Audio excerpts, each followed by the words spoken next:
I'm glad you brought the oil crisis debacle. Yeah, with $20 barrel. I mean, that's extraordinary. Well, to make it concrete, Yeah. every dollar in the barrel of a price of oil equals 11 to 12 million for our state treasury.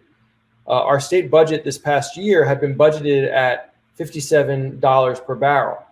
And then it went down to, for a moment below zero, but basically in the low 20s. So that's a $400 million swing in our state budget because of oil.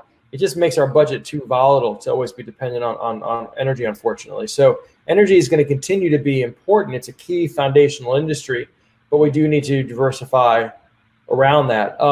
Even talking about hospitality, Walt Legier had a great line to me. He said, in 5 years from now, I'd like to see hospitality even bigger than it is today. But at the same time, I'd like it to be only the fifth largest business, only the fifth largest sector in New Orleans. Tourism is going to, it's going to take a few years to get back. You've got so many things that have to fall back into place. Air travel, confidence in hotels, people having discretionary spending.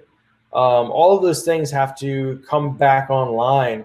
So I think everybody is realistically saying that it will come back better than ever, but it's going to be slow. It's not going to be flicking a switch.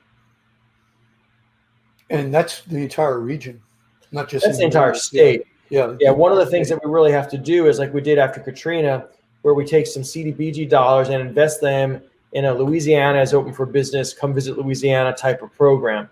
People have to know that they can come back to Louisiana, and they have to know that it's safe.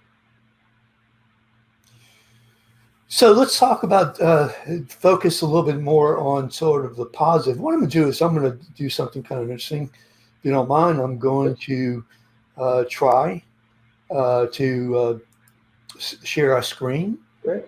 And I think you'll see it I think that you're seeing it right now, the adjustments that I made. But here, I'm going to go ahead and I'm going to put up the Greater New Orleans website, Greater New Orleans Inc. website. Let me know when you can see it. Perfect. Yep. You see it? Yep. Okay, great.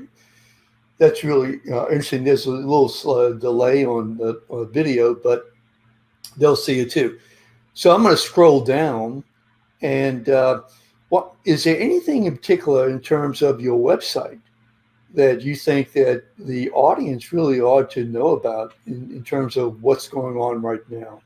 Yeah, if you go to the top of the website, actually, Stephen, it'd be great. Yeah. And you can click on a couple of things. First, business resources. Okay. So media, video. Up in the red. Let's see. I'm sorry. Success stories. No, can you go all the way to the top? All the way at the top. Oh, okay. I'm sorry. I thought it was some telling me that I'm about to crash. Okay. So business initiatives. Okay. Yeah. So click on business. Keep going down. Yeah. And so we have a bunch of initiatives here. There's our plan for reopening. If you click where it says this plan may be downloaded directly here. Okay.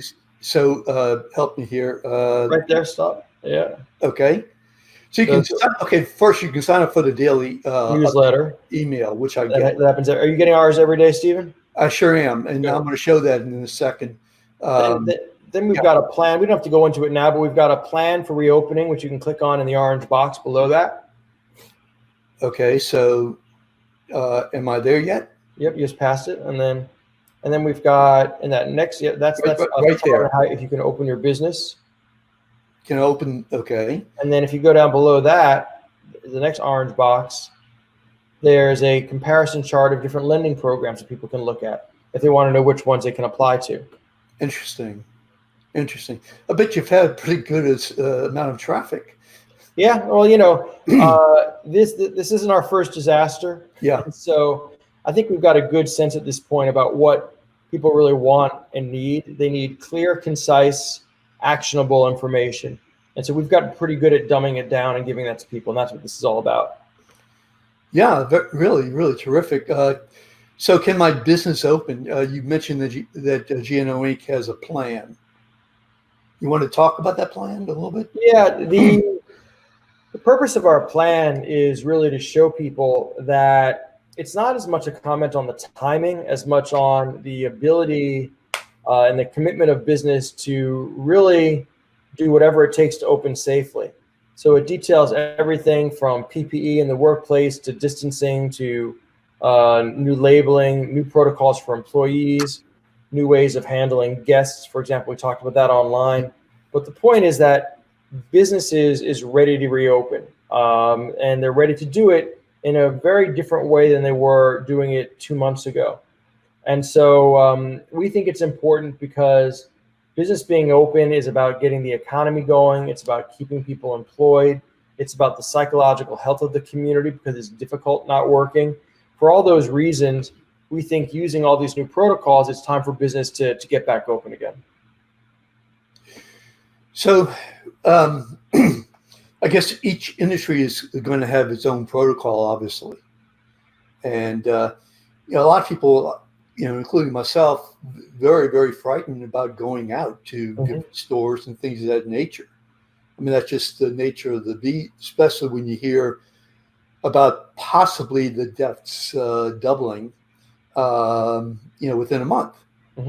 So, I mean, how's business going to be able to deal with that perceived problem or real problem? It's both perceived and real. And I think that businesses are going to have to build trust over time through their practices. And then it's also, of course, up to me and you just to be safe and protect ourselves when we go outside and to protect others. So, for example, wearing a mask is about protecting others. Washing your hands is about, protecting yourself. And so it's going to be a combination. And I think that the point that everybody understands is that it's going to be slow. It's not going to happen overnight. It's going to take a while for the economy to get back. And I don't know, Stephen, that we'll see a full economy back until, really, frankly, we have a vaccine that's widely available and used. So in the meantime, though, we've got to get back to a 50% economy, a 75% economy.